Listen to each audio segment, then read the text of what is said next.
usual, but I want to assure you, just wait, you will see me return. I don't know why they cannot give up on me. They want to stop me from going out as usual, but I want to assure you, just wait, you will see me return. I don't know why they cannot give up on me. They want to stop me from... Today is day 11 of reading the FC files every day until there's a major indictment.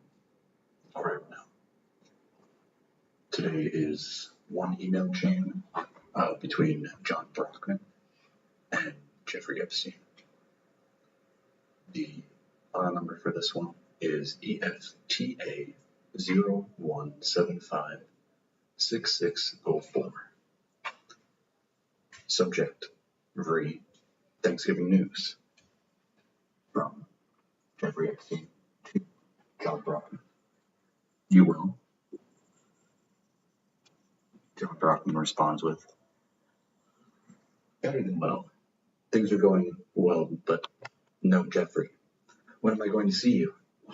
Give me a call tomorrow if you're bored. At home. And then a redacted phone number. Happy Hanukkah. JB. John Brockman. P.S. You missed the big event on Saturday. A party with a dozen beautiful East Side girls. Well, a dozen one-year-olds. Today is day 11. I'm reading the FC files every day until there's a major indictment. All right, now. Today is...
one email chain between John Brockman and Jeffrey Epstein. The file number for this one is EFTA.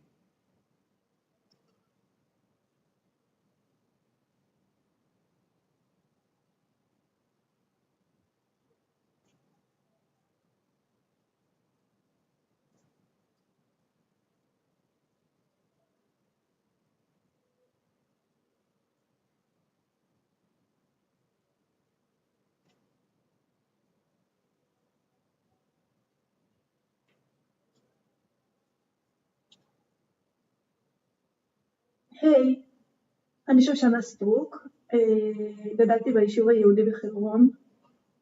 אחי מגיל 2.5, ההורים שלי היו לוקחים אותי לטקסים פדופילים, שבהם כמו אילפו אותי, תכנתו אותי באמצעות סמים, באמצעות היפנוזה, באמצעות פגיעות מיניות, ובעצם הם יצרו אצלי כל מיני חלקים, כל מיני זהויות. החל מגיל 13 אבא שלי התחיל לסרסר בי בתל אביב, עשה עליי כסף מה שנקרא. הפגיעות המשיכו עד גיל די מאוחר. בעצם מה שקרה עכשיו זה שאפילו שכבר פרסמתי את זה ואפילו שכבר סיפרתי, אבא שלי ממשיך לפגוע בי. הוא הגיע לדירה שלי, אני שכרתי דירה באופן עצמאי, גרתי לבד, הוא הגיע לדירה ופגע בי שוב. הוא הביא איתו גם עוד בן אדם, את הבן אדם הזה הוא בעצם מכשיר כדי שיוכלו להמשיך לסרסר בי גם אחרי שאבא שלי ימות, כי ככה זה עובד, הם מעבירים את זה ככה דורות בין הדורות, את הפגיעה, את הסרסור, את הניצול המיני של ילדים, את הניצול המיני של נשים. מאז הפגיעה האחרונה עזבתי את הדירה שלי, אין לי בית, לבינתיים מצאתי כמה אנשים טובים שמסכימים לארח אותי כל אחד לכמה ימים, אבל אין לי ממש דרך לפרנס את עצמי, כיוון שאני מתמודדת עם הפרעת זהות דיסוציאטיבית, זה נקרא DID, אני נמצאת במצב נפשי מאוד מאוד מאוד קשה, ויש סכנה אמיתית שאני אגיע באמת לרחוב. אני חושבת שמאוד מאוד חשוב לעזור לי, כן, שתהיה לי תמיכה נפשית, שיהיה לי ביטחון כלכלי, שיהיה לי שקט נפשי, שיהיו לי אנשים שיעזרו לי, שיהיה לי ביטחון פיזי, שיפסיקו לפגוע בי. מאוד אשמח לכל עזרה כדי שאני אוכל להגשים את החלום שלי ולעזור גם לנשים אחרות שעברו פגיעות טקסיות. אמנם אני עכשיו במצב קשה, אבל בהשכלה שלי אני למדתי פסיכולוגיה ויש לי חלום לעזור לאנשים אחרים שעברו פגיעות טקסיות. אני אשמח לכל עזרה. תודה רבה לכם.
Reported by John Larson, an independent journalist, and has since been reported on OAF's news right now. Military service members are complaining that some troops have been told that bombing Iran and going to war was all part of, quote, God's divine plan.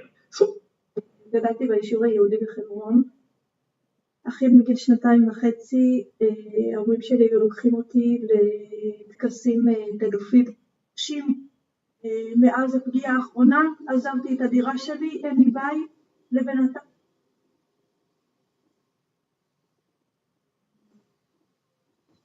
So when you know, right? We told you that Trump's surrounding himself with all these dual citizen Israeli, America last losers like Kristi Noem. It was all done on purpose. By who? Susie Wiles. Because it was always going to be done to sabotage the Trump administration. But Trump didn't see it. Trump actually thought God's chosen people liked him. They actually thought that Trump thought he was one of them, right? Remember when they did, this is our first Jewish president? And everybody's like, wait, Trump's not Jewish because he's not, right? He's a goyim. He's a good little boy. He's a good little goy boy. He's a Shabbos goy.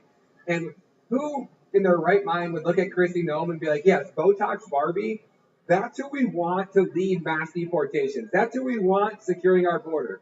This chick that's got a cute face and a nice rack, who's never served in the Border Patrol. She's never supervised our border. She's never worked at our border with any of our Border Patrol agents. And you have people like J.J. Carroll, a man who wrote a book, who retired under Biden because he wouldn't carry out treasonous orders. The man was the third highest position up in Border Patrol, right? He only had 2 more promotions before he was fucking Mayorkas. That was J.J. Carroll. 24 years, fucking retired, wrote a book, traveled the country making documentaries, trying to fight to prove how right Trump was. That man pretty much wrote an entire book about how President Trump was the fucking greatest president of all time. That man wanted to be DHS secretary. That man would have secured that border. That man would have guaranteed mass deportations took fucking place. But no, you're going to put Botox Barbie in that position. How fucking dumb do you have to be? And Trump did it. Trump got on board with Kristi Noem. I don't give a fuck anymore. I'm not afraid of it. 5 times famous people spoke out against the sickness in Hollywood. Be warned. Number 1 will shock you. So starting off with number 5, Johnny Depp answers why he won't be working for certain people ever again. Everybody would love to be able to be themselves, but they can't, because they must fall in line with the person in front of them. You want to live that kind of life? I wish you the best. I'll be on the other side somewhere. Number 4, Mel Gibson says if you speak out against certain people, they will try and destroy your reputation, but also why this doesn't bother him, and he will continue to expose people. Most people's number 1 fear is public humiliation. Okay. I don't give a fuck anymore. I'm not afraid of it, because I've had plenty. And now it's just time for me to say I'm tough, because what does not kill you makes you strong. You never believe anything you hear and only believe half of what you see. My mother told me that. That's pretty true. Number 3, Ricky Gervais. I know he was your friend, but I don't care. Spoiler alert, season 2 is on the way, so in the end, he obviously didn't kill himself. Just like Jeffrey Epstein. Shut up! I know he's your friend, but I don't care. You like to make your own way here, your own plane, didn't you? Number 2, Denzel Washington. Fake news. If you don't read the newspaper, you're uninformed. If you do read it, you're misinformed.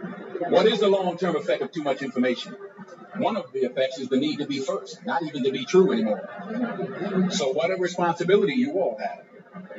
To tell the truth, not just to be first, but to tell the truth. We live in a society now where it's just first. Who cares? Get it out there. We don't care who it hurts. We don't care who we destroy. We don't care if it's true. Just say it. Sell it. Anything you practice, you'll get good at. Including BS. Number 1, Cat Williams. They sold their soul. You know what the number 1 job of somebody that sold their soul in Hollywood is? What? Is to act like it didn't happen. They pay you to not talk about things they don't want you to talk about. They canceled me for talking about Harvey Weinstein before the thing came out, but he offered to suck my penis in front of all my people at my agency. What am I supposed to do? He did all of that. I'm thinking I'm the only black person on the strip. You should be ashamed of yourself. I'm an American. You asked the question. I know you can't handle brown people, being part of the West. I'm an American. I barely started, but he doesn't want people to hear what's going on. Israel attacked Iran first in Turkey. They bombed an Iranian consulate in violation of the laws of international law and international diplomatic law. Yeah, they killed the Iranians in Iran. They then bombed Ismail Haniyeh in Tehran. They bombed the Iranian capital, and then they bombed Beirut and killed the senior Iranian general. So actually, it was Israel that's been provoking. So we're going to talk about lectures. You should keep your lectures to yourself and be embarrassed for the government you serve. As for you living in the region, the problem is not you living in.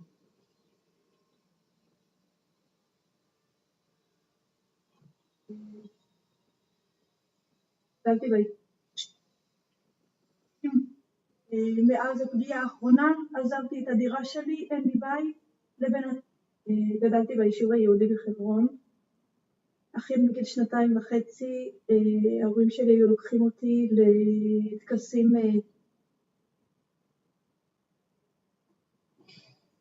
In the region, the problem is the army you serve and the country you're responsible for illegally occupies other people's lands in the West. Jewish populations by country.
Well,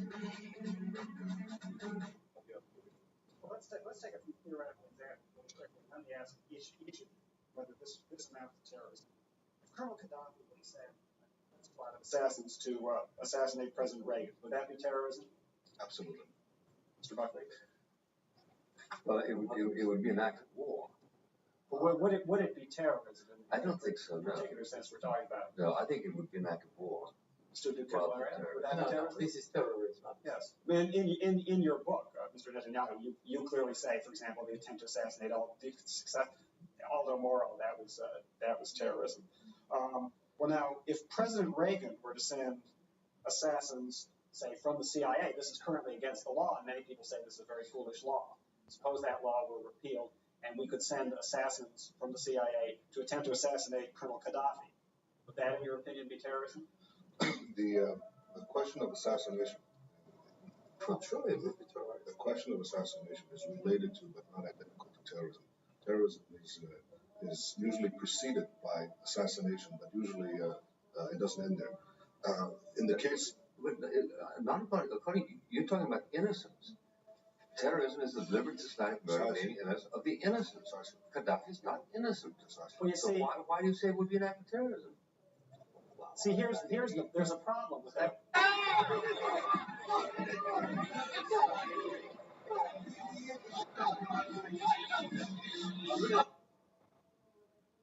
Ceux qui sont en train d'applaudir je vais très rapidement tempérer votre ardeur. Donc, à ceux qui voudraient, comme on dit en français, donner le bon Dieu sans confession à M. Bahati Lukwebo, pour se calmer. Tous en dit aux fans là. Bahati est un vagabond politique, un homme instable politique, un Diego Maradona, qui ne fait rien pour rien. Bahati est un dribbleur. Bahati Lukwebo était dans la société civile. À un moment donné, il a traficoté, avec les Tshisekedi, qui a trahi. Après, il a rejoint à un moment donné aussi quand même Mobutu. Après, il est devenu kabiliste, plus kabiliste que Kabila lui-même. C'est un homme, un glouton. La gloutonnerie des Bahati est réputée sur le plan politique. J'ai aujourd'hui plus de 20 ans comme journaliste et je suis la scène politique de mon pays. J'ai rarement vu un glouton politique, un homme qui a un appétit aussi vorace que Bahati Lukwebo. C'est un satisfait politique. Rien ne les satisfait. Donc, il devient kabiliste. Lui, c'est un plaintif. Et non, on ne considère pas au prorata de notre poids. Il n'a pas mené Kabila ici, pas au prorata de notre poids. Il a taillé Kabila, il est allé chez Tshisekedi. On ne considère pas au prorata de notre poids. Puis c'est toujours notre poids politique. C'est un plaintif, un glouton politique. Mais c'est un frappeur aussi, un grand frappeur. Lorsque l'AFDC, son parti, a eu le temps d'avoir comme des ministres, notamment ministre du Travail, il est allé mettre sa femme là-bas. Il a des femmes, première, deuxième, à chaque deuxième bureau. Regardez, Nasonas, elle a mis sa fille. Lorsque l'AFDC a pris un poste au ministère de l'économie, directeur de cabinet, sa fille, tout tourne autour de sa famille, Et ici, je toujours posé la question aux gens qui suivent, je me dis, attendez, c'est de la folie. Qu'est-ce que vous attendez de cet homme? Ces petits gloutons ici qui concentrent tout, qui voient le monde autour de lui, rien qu'autour de son nez. Bahati est un homme qui ne pense que lui.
Ceux qui sont en train d'applaudir Bahati Lukwebo, je vais très rapidement tempérer votre ardeur. Donc, à ceux qui voudraient, comme on dit en français, donner le bon Dieu sans confession à M. Bahati Lukwebo, on se calme. Tous en dit aux fans. Bahati est un vagabond politique, un homme instable politique, un Diego Maradona, qui ne fait rien pour rien. Bahati est un dribbleur. Bahati Lukwebo était dans la société civile. À un moment donné, il a traficoté, avec les Tshisekedi, qui a trahi. Après, il a rejoint à un moment donné aussi quand même Mobutu.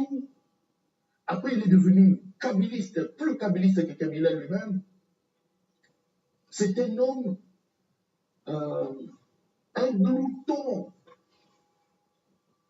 La gloutonnerie des Bahati est réputée sur le plan politique. J'ai aujourd'hui plus de 20 ans comme journaliste et je suis la scène politique de mon pays. J'ai rarement vu un glouton politique, un homme qui a un appétit aussi vorace que Bahati Lukwebo. C'est un insatisfait politique. Rien ne les satisfait. Donc, il devient kabiliste. Lui, c'est un plaintif. Non, on ne considère pas au prorata de notre poids. Il a malmené Kabila ici, pas au prorata de notre poids. Il a trahi Kabila, il est allé chez Tshisekedi. On ne considère pas au prorata de notre poids, mais c'est toujours notre poids politique. C'est un plaintif, un glouton politique. Mais c'est un frappeur aussi, un grand frappeur. Lorsque l'AFDC, son parti, a eu le temps d'avoir comme des ministres, notamment ministre du Travail, il est allé mettre sa femme là-bas. Il a des femmes, première, deuxième, à chaque deuxième bureau. Regardez, Nasonas, elle a mis sa fille. Lorsque l'AFDC a pris un poste au ministère de l'économie, directeur de cabinet, sa fille, tout tourne autour de sa famille, Et ici, j'ai toujours posé la question aux gens qui suivent Bahati Lukwebo. Je dis, mais attendez, c'est de la folie. Qu'est-ce que vous attendez de cet homme? Ces petits gloutons ici qui concentrent tout, qui voient le monde autour de lui, rien qu'autour de son nez. Bahati est un homme qui ne pense que lui.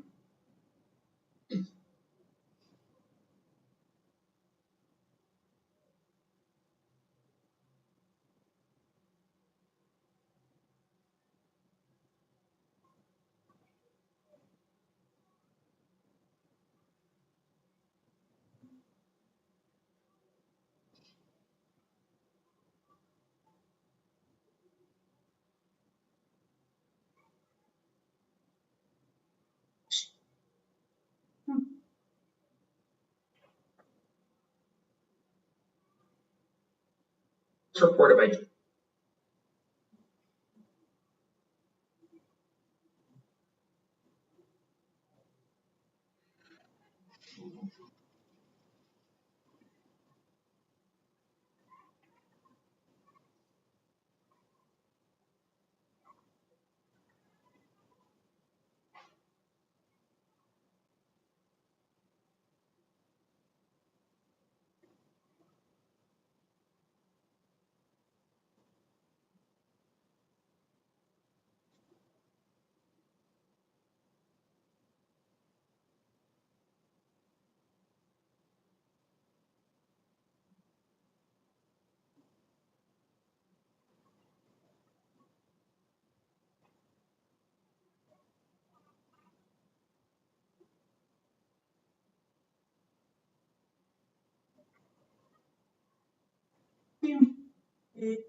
guys remember the tunnels? Remember the tunnel Jews? Let's talk about who that actually is. So Chabad Lubavitch, it's not the largest Hasidic Jewish organization, but it's the most famous one. So the history of Hasidim in America is really, really important. Hasidim is a tradition from Eastern Europe. There was a guy called the Baal Shem Tov that basically started a religious order around like strict adherence to Talmudic teachings. And then from him, there's all these offshoots that are called Hasidic dynasties. The most famous one is Chabad. Why is Chabad so famous? Why do they meet with presidents and all these different figures? Chabad is the only Hasidic organization to evangelize. They attempt to get secular Jews to join them and become Hasidic. If you go to Wall Street on any given day, you actually might see them outside with their mitzvah tank. It's basically like a big van that they drive around, and they'll like literally go up to you and ask you, "Are you Jewish?" And if you say yes, they'll try to bring you into this van to like do a mitzvah, a religious ceremony. Chabad has a significant political presence because they basically own a ton of the property in Brooklyn. They're incredibly collectivized. So like a lot of the salaries and property income from rentals that go to Chabad members, they get centralized into a holdings fund. So whoever's like in charge of Chabad has a lot of money and a lot of power. You saw this last year when Donald Trump on his campaign trail went to the Ohel, basically like a mausoleum, of their last and arguably most important leader, a guy named Rebbe Schneerson. They've always had like a solid level of political outreach. Under Rebbe Schneerson, this exploded. So much so that he was in direct communication with the Soviet Union and Ronald Reagan at the same time. Because he was born in the Soviet Union, he had a lot of connections with the Soviet Union. And so they kind of acted as a go-between because there's a Chabad community that lived in the Soviet Union and still lives in the former Soviet countries today, and yet they're headquartered in America. So I'm sure a lot of people have had the same experience. When you're around somebody and they use the word Jew in a derogatory term, it kind of sets you off. It's like when you hear a white man drop the N-word with the hard R at the end of it, it kind of just off-puts you because you're like, wow, this person's just an ignorant, racist asshole. But if you are at a point where people saying the word Jew in a derogatory light offends you, or you feel some type of sympathy for these people, you're just not awake yet, and you have no idea who these people are. And I hate to disagree with Candace Owens. It kind of just goes, I don't know, it just rubs me the wrong way. I just don't feel comfortable because I'm one of the biggest fans of Candace Owens. But I'll have to admit, Nick is right about this one point. Check this out. Let me know what you think. Because even the other people, like Candace Owens, you know what? God bless her. Candace Owens is out there. She's against the war. I appreciate that. Somebody clip this. It really is a positive that Candace Owens is against the war in Iran. She's got an unbelievable audience. It's massive. It's a lot of women. Good for her. However, and I will say this, she's saying it's the Khazarian mafia. It's not. It's not the Khazarian mafia. It's the Jews. That's why you have to do. No one else is saying it like this. Candace says it's the Khazarian mafia. It's these nomadic Turkic tribesmen from the 8th century that moved into medieval Europe and started LARPing as Jews. It's Jews. They're doing it on the Jewish holiday of Purim. It's against the Persians. They're mortal enemies. They're calling them the Amalekites. It's straight out of the Old Testament. It's right out of the Old Testament. Okay? I saw Professor Jane, who's on Sneeko. He says it's the Khazarians, it's the Freemasons. He went a little crazy. I like the guy, but he's a little out there. He's talking about eschatology. He won't say it's the Jews either. Tucker Carlson says it's got nothing to do with Judaism. Really? This Jewish war of aggression by the Jewish state for Greater Israel on the Jewish holiday of Purim against the Jewish enemy, the Amalekites, has nothing to do with Judaism? I guess, bro. Okay? I guess. I don't think so, little bro. I don't think so. He goes, it's Netanyahu. Bro, it's not Netanyahu. Netanyahu's opposition. Do you know, just real quick, for anyone that would say it's Netanyahu, do you know that Netanyahu's opposition in the Knesset, the leader of the opposition party, wrote an op-ed in the New York Times late last year, and he literally said, in the front page, said, it's not just Netanyahu, it's all of us. I'm not making this up. Okay? I believe it was either Yair Lapid or Benny Gantz, the leader of the Israeli opposition. Okay, Tucker Carlson and Candace Owens are the two most important broadcasters, not just in the United States, but in the entire Western world. No one can doubt that. Their figures prove it. So Tucker Carlson and Candace Owens were both, until very recently, supporters of Israel. They were supporters of the Israel lobby, and Israel has lost both of them. And Tucker just put out a piece today in which he reveals that Benjamin Netanyahu personally threatened not just Tucker Carlson, but two of his family members. And Tucker went to extraordinary lengths to get just 5 minutes FaceTime with Netanyahu to seek assurances as to the personal safety of his family members. And he didn't get it. He neither got the FaceTime nor the assurances. Candace Owens is already anathematized. And you may have noticed she certainly shows up a lot less often on my timelines than she used to, even though she has the highest numbers in the world, even higher than Tucker. And so the anathematization, the placing in the pillory of these two people is directly related to the point you made, that there is now a mass exodus of support for Israel in America that I never imagined would come. Once upon a time, it was only a very small section of left-wing people that were opposed to Israel. Can we talk about the Pizzagate thing? The what? The Pizzagate thing. That must have been stressful. It sounded like stressful because I had a really, life warning. Death. CBS News has been doing the most over-the-top, one-sided coverage of the war on Iran. And this is because the company was just taken over by Zionist billionaire David Ellison. But what's crazy is that as of last week, David Ellison became the owner of one of the largest media conglomerates in history. David and his father, Larry Ellison, just... It's getting harder to keep on going because there's a lot of these. This right here, I just want to show you as I'm looking, door G, inside the New York residence, the kitchen, that is a royal coat of arms woven on the thing there. That's not the point. The point is they're taking kitchen photographs, and as we go down, before they get to door H, there's this thing right here, and at first I missed it till I clicked on it, and I thought it could have been an elevator. But then I look over, and that's not an elevator door.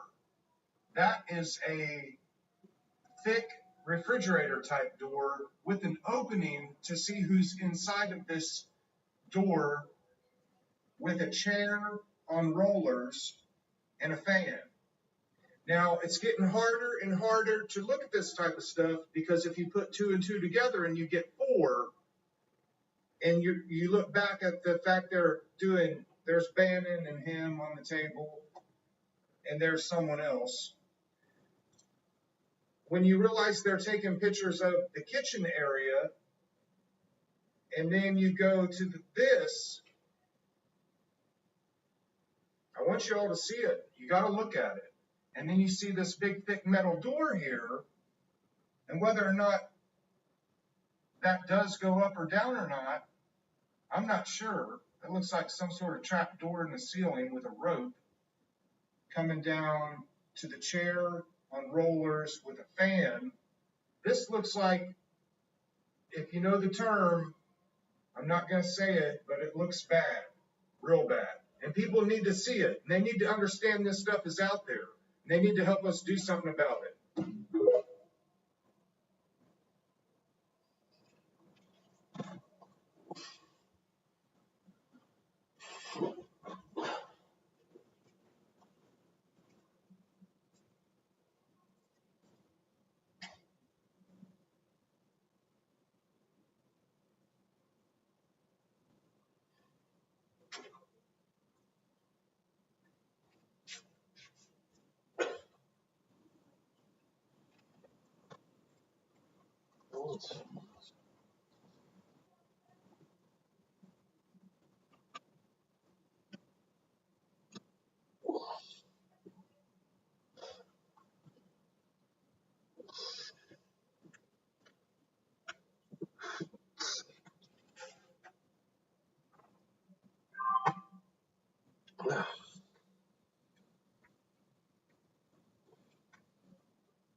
We begin with breaking news in the war with Iran, the push to punish. You need to go get you a cat. In my house, I got black. They hear you whenever they burn. It removes stress, help you relax. It sends bad energy well. Just watch how they react. If you treat them with love and they play with them daily, they will have abundance of track. Cats are one of a kind, for real to protect you while you was dreaming. Spiritually, physically, mentally healing, protect you from unseen demons. They can see shit in multiple rounds. They're multidimensional beings. That's probably why multiple civilizations have cats all around them like these. Your cat don't like you sound wrong. Your energy probably is bad. Go cleanse in a spiritual bath. Go outside and go ground in the grass. So you cannot figure with cats. They can see through you like water. Tell me what type of cat do you got? If you don't mind, tell me the color. I seen niggas torture cat.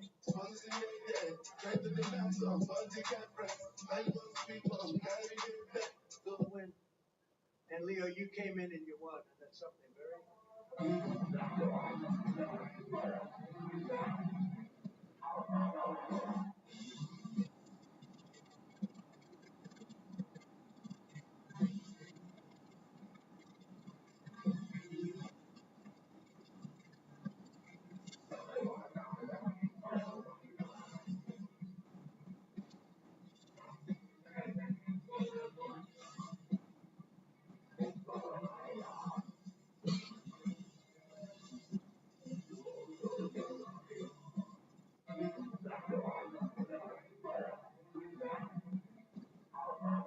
Mes amis TikTok viennent de supprimer ma vidéo virale là où je suis en train de tacler Netanyahou et comment Donald Trump pour motif intimidation et harcèlement dans le centre de personnes qui étaient malades.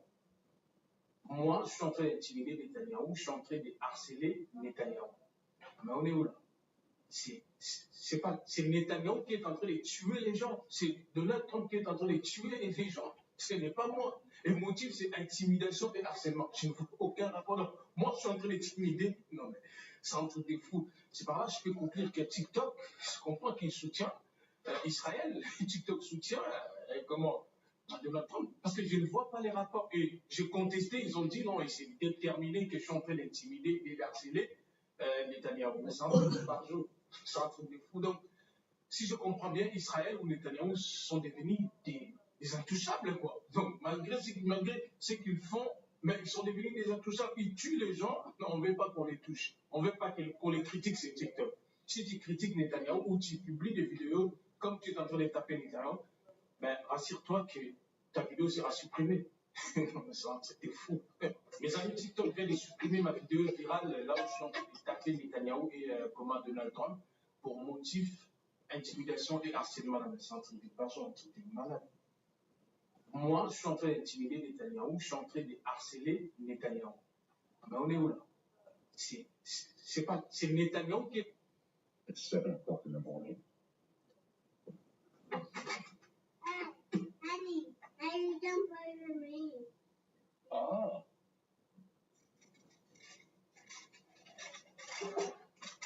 What the fuck? Don't bother me. It's 7 o'clock in the morning. Daddy, don't bother me. Ah.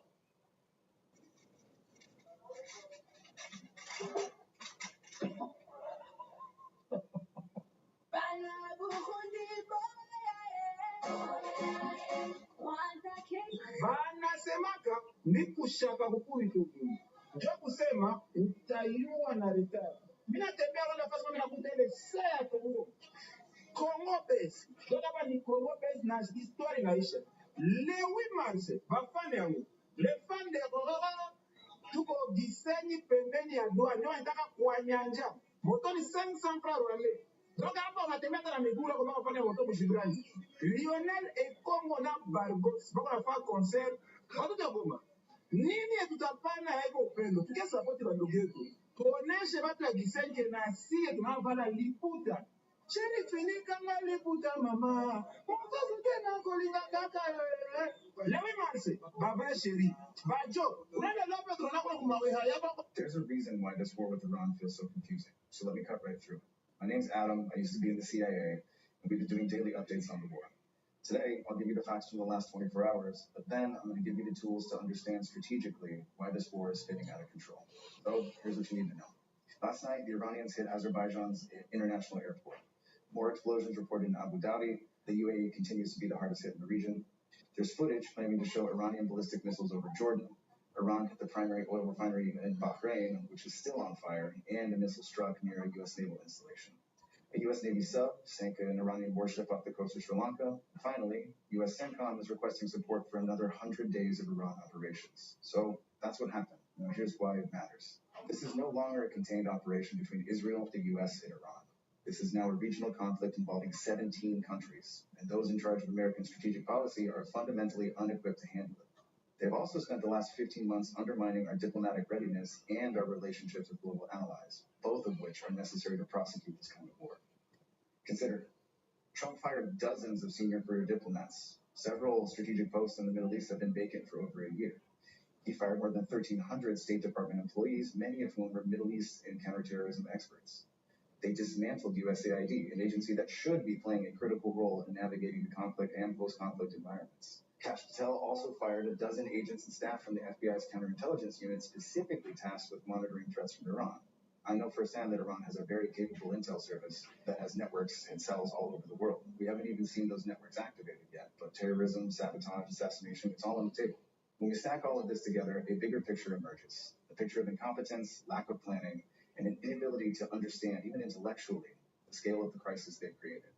That's why this conflict is spinning out of control, and this is where alliances will be critical. Right now, the European allies are hesitantly supporting us. The French sent fighter jets, the Dutch sent warships, even the Ukrainians, they're sending drone teams. All of this despite repeated disrespect from the Trump administration over the last year. Because even if our leaders don't understand it, our allies do. They recognize this moment as critical, and they are attempting to protect, stabilize, and de-escalate. On the other hand, Trump, Hegseth, Rubio, Noam, Patel, all of them, they failed in their duty to act in the best interest of the American people. In only 5 short days, they unilaterally committed us to a massive regional war. This dwarfs Iraq or Afghanistan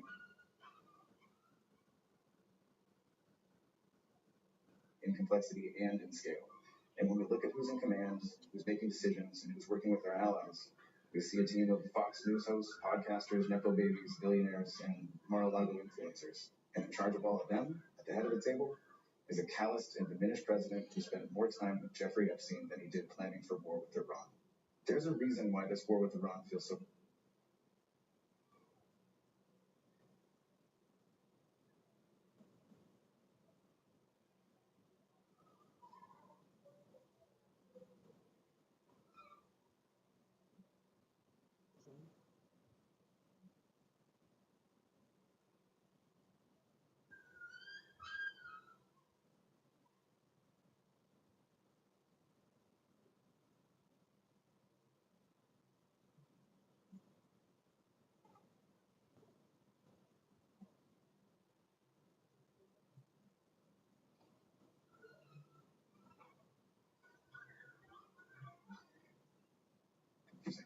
Arsenal is the best team in the world.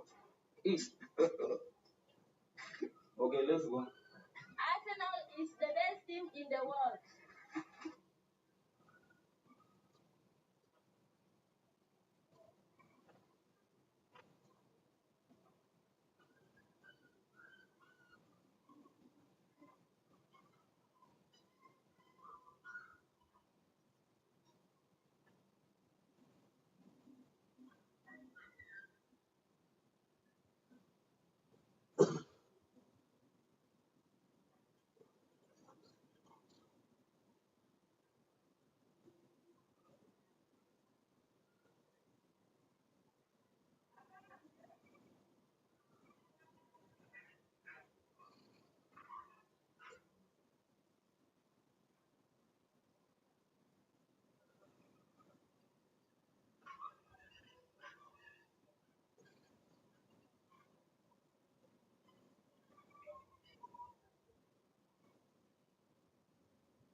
that's what I do for a living. And I was tipped off, kind of, that Epstein had bought a bunch of penguin pineal glands. That's weird, frozen. Started looking into it. I was like, that's a weird signal. Started looking into it, and the penguin, if you don't know what the pineal gland is, back up, right? It sits in your brain. It's an organ, and it's responsible for producing serotonin. It controls your sleep-wake cycles. It's the site of action for hallucinogenics like DMT, right?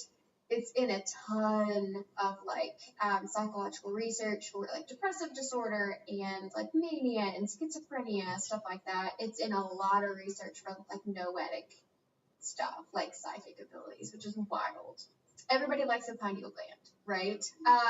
It is very, very broken, gets calcified. Tell me about those 2 years you spent with him. From the beginning, he groomed me to have a baby with him. He wanted probably a couple hundred children. The rumors about the baby farmer most likely true. He most likely did this in the New Mexico property. He called it his cloning lab. I think it's easier to manipulate younger girls, to coerce them and lie to them. They didn't even know what was going on was abuse, but it was more of a ownership of having so many women. The day is coming. Okay, I can tell you that my late father-in-law is literally tearing up in his grave right now. That he kept this book. People probably thought he was a hoarder. He has all these books and all this stuff. And he holds onto a book from 1888. And now I'm broadcasting it to you guys. I would have never even known this existed. So shout out to him. Now listen, in this part, it's talking about food for the sick and what to do in the sick room. Its location, a good nurse, fresh air, light warmth. But listen to this. There is an insane amount of importance put on the air quality in a room for the sick, but in general, you saw the other part of this book, in the air in your house in general. It's like a big thing to them. It was like, it needs to be ventilated. You need fresh air. Fresh air is so important. So he goes on to say, make sure that fresh air is essential in a sick room, yet a draft must not be allowed to strike upon the patient, hence the necessity in small rooms, especially of having the means of raising and lowering the sash. They're always thinking about your room having a wood stove, man. So it goes on to that. But then the crazy part is light. Basically, you need to make sure that a nice amount of natural light comes in. And we know that old hospitals used to have hospital beds made of linen, and they also had sun decks. Like old hospitals would have a sun deck for patients in the summer to sit in the sun to help speed up their recovery. And now you could hardly open a freaking window in a hospital. And fresh air, I mean, it's just not a thing, and you never see the natural light. You never see the light of day, artificial light of the yin yang. Now, it goes on to say here, listen to this part. This is just, they're built different back then. If the patient is very sick, absolute quiet is very essential. If a person is once admitted to the sick room who is found to annoy the patient by long talking or, in fact, in any manner, they must not only be asked to retire, but never be admitted again. In other words, like being a nurse was like, I guess, a pretty freaking serious thing back then. Like it's a noble thing. You can't mess around. And then it says, if there are any secrets to be kept from the patient, no hint of them or whispering about them should ever occur in his hearing. Yet if it is believed that the patient cannot live very long, I would most certainly inform them of this belief. 'Tis cruel and unjust to withhold it. So listen to this. This is like, if they say beef tea, but really it's beef stock. This is in Food for the Sick, by the way. Beef tea. Take 1 pound of the best beef, cut in thin slices, and scrape the meat fine. Put with a salt spoon of salt in 1 part of cold water contained in an earthen bowl. Notice everything was natural back then. It wasn't a plastic container or a Teflon pan, which is just hilarious. Then place it in the same, then let the mixture stand 2 or 3 hours, stirring it frequently, then place it in the same vessel covered on the back part of the range or stove, and let it come very gradually to a blood heat and no more. I'm thinking, what's a blood heat? It has been found that 135 degrees of heat does not set or cook the albumin. Blood heat is only 98 degrees. Any higher temperature would injure the nutriment or nourishing properties. So, just so you guys know, there's a whole theory about raw food, right? Like if we're talking about meat, we talk about eating raw, like sprouts and stuff is good. Well, apparently, like raw meat, look into the raw meat crowd, man. There's something to it. Like when you cook it, enzymes. And if you have, I'm not saying to do this, because of course it's considered unsafe, but super clean, not bacteria-ridden, parasitic meat from a grocery store, if it's good meat, some say you can eat it raw and you get more nutrients from it. That's what they believe for thousands of years. Ask the Hazda tribe in freaking Africa. Oh my God, you'll have to listen to this clip of Secretary Marco Rubio speaking about Iran way back in 2015. People say Israel buys American politicians. Okay, let's look at the money. This is a great video to understand Israel's involvement in our government, propaganda, and how.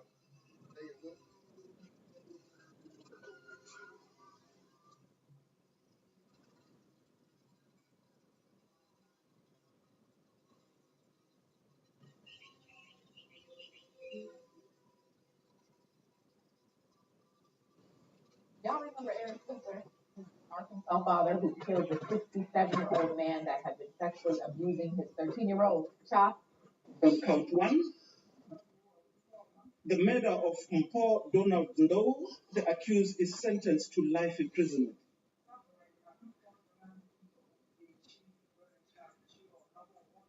On count two, the murder of Ndiwo Douglas Ndow, the accused is sentenced to 15 years imprisonment. And this is the body that is supposed to manage the campaign for Israel's image in the world during wartime. Seriously, by the way, guys, most Jewish thing ever. Political subversive individuals in the United States allegedly were offered blood money to shill for a war. They lie and call it public diplomacy, don't disclose it, and then they rip those motherfuckers off. They ripped them off! They shilled for Israel for free, and then they pulled the rug, and we're like, we ain't paying you. And then guess what? That's what it says. It's even more Jewish. It gets even better. And then in order to get the money, they get tied in $1 million lawsuits. You're going to use their lawyers. You're going to use Jewish lawyers to try to go get your Jewish money for your Jewish posts, you Jewish cocksucking bitch. Go suck some Jewish cock, you stupid fucking bitch. Go kiss the wall. Stick your dick in the wall, bitch. All right? Seriously, though. Stop humping that. That's so weird. But I don't know what you think about that story, but that cracked me up. I was laughing. My little self, I was like, laughing, rubbing my hands together like a fly. Shit's so, it's so fucking funny. No, you know that? Like, the flies raise the Jews. They're the ones who do that because they like playing shit. It's fly behavior. I don't know, but that's funny, right? These guys, I know a lot of people by name who are taking the money, but it's just funny that they got the rug pulled. Don't ever trust the Jews.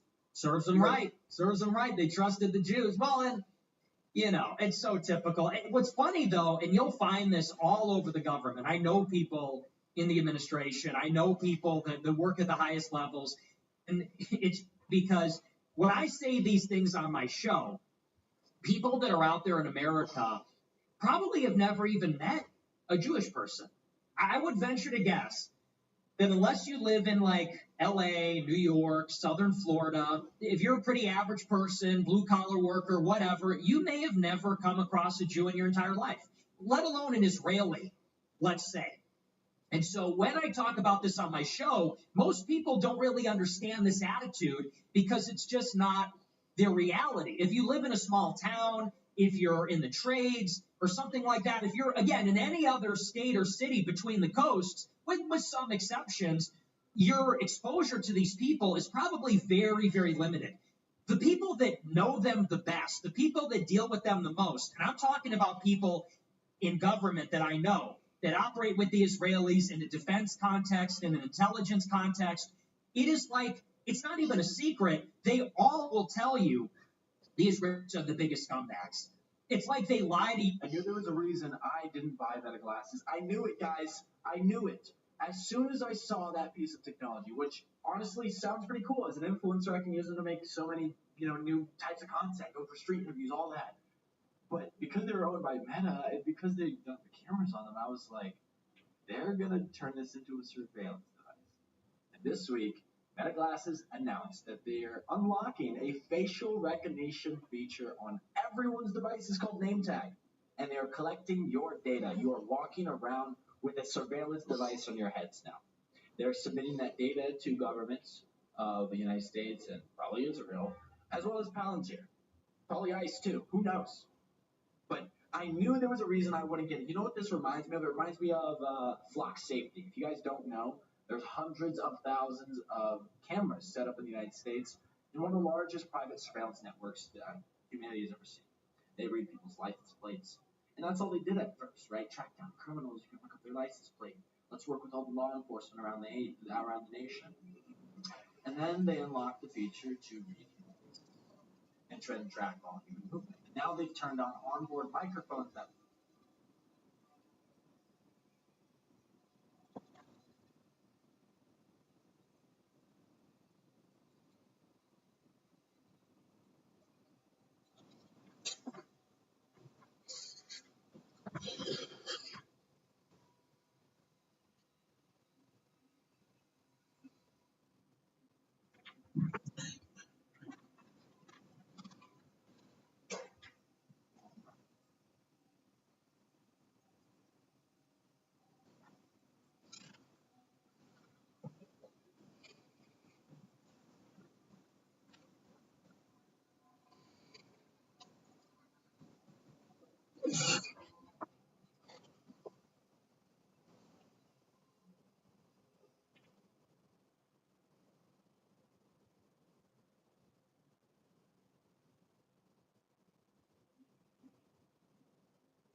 always there.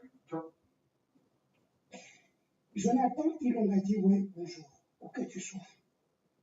Je te donne 48 heures pour sortir de ta tanière. Monsieur, c'est à cause de ton mauvais comportement. Moi, en prison, tu as vendu tous mes habits. Tous. Les batteries, les pantalons, les chaussures. Je t'ai pardonné plusieurs fois. Là, la dernière fois, j'étais chaffé de toi où je paye pour toi depuis des années. Pour ce que tu connais, pour ton comportement, il y a Bouzouba. Tu pars chez ton cousin Jonas. Arrivé là-bas, tu recommences les mêmes choses. Depuis que tu es sorti de prendre ton salaire, jusqu'à ces